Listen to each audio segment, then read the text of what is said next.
ದ್ರಾಕ್ಷಿಯಿಂದ ಒಣ ದ್ರಾಕ್ಷಿ ಮಾಡೋದು ಹೇಗೆ ಅಂತ ತೋರಿಸ್ಕೊಡ್ತೀನಿ ನೋಡಿ. ನಾನು 1/4 kg ದ್ರಾಕ್ಷಿ ತೊಗೊಂಡ್ಬಂದಿದ್ದೀನಿ. ಮನೇಲಿ ಸ್ವಲ್ಪ ಇತ್ತು. ನಾನು ನೋಡಿ 1/4 kg ದ್ರಾಕ್ಷಿ ತೊಗೊಂಡಿದ್ನಲ್ಲ, ವಾಶ್ ಮಾಡ್ಕೊಂಡಿದ್ದೀನಿ.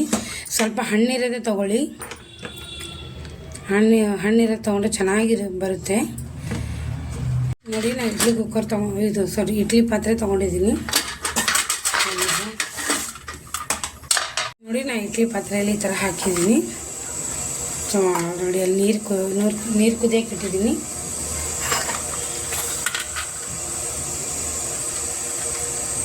ತುಂಬ ಚೆನ್ನಾಗಿರುತ್ತೆ. ಸೀಸನಲ್ಲಿ ಈ ಥರ ಮಾಡಿಟ್ಕೊಂಡ್ರೆ ಚೆನ್ನಾಗಿರುತ್ತೆ. ಸಡನ್ಲಿಯಾಗಿ ಏನಾದರೂ ಮಾಡಬೇಕಂದ್ರೆ ದ್ರಾಕ್ಷಿ ತೊಗೊಂಬರೋದು ಅದಿಲ್ಲ ಅಂದರೆ ಈ ಥರ ಸ್ಟೋರೇಜ್ ಮಾಡಿ ಇಡ್ಬೋದು. ಇವಾಗ ನೋಡಿ ನೀರು ಕುದಿಯುತ್ತಾ ಇದೆ.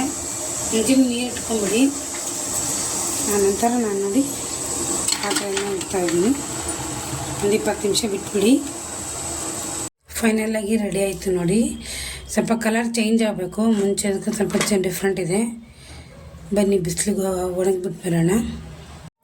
ಮತ್ತು ಇದು ಹೊಟ್ಟೆ ಒಡೆ ಥರ ಬೇಯಿಸ್ಕೊಬೇಡಿ, ಈ ಥರ ಒಡೆ ಥರ ಬೇಯಿಸ್ಕೊಬೇಡಿ ನೋಡಿ. ಈ ಥರ ಸಾಕು. ಜಾಸ್ತಿನೂ ಬೇಯಿಸ್ಕೊಂಡ್ರೆ ಹಾಳಾಗುತ್ತೆ. ಸೊ ಒಂದು 20 ನಿಮಿಷ ಆದರೂ ಸಾಕಾಗುತ್ತೆ ನೋಡಿ. ಸ್ವಲ್ಪ ಬಿಸಿಲಿಗೆ ಚೆನ್ನಾಗಿ ಒಣಗಿದ್ರೆ ಚೆನ್ನಾಗಿ ಬರುತ್ತೆ.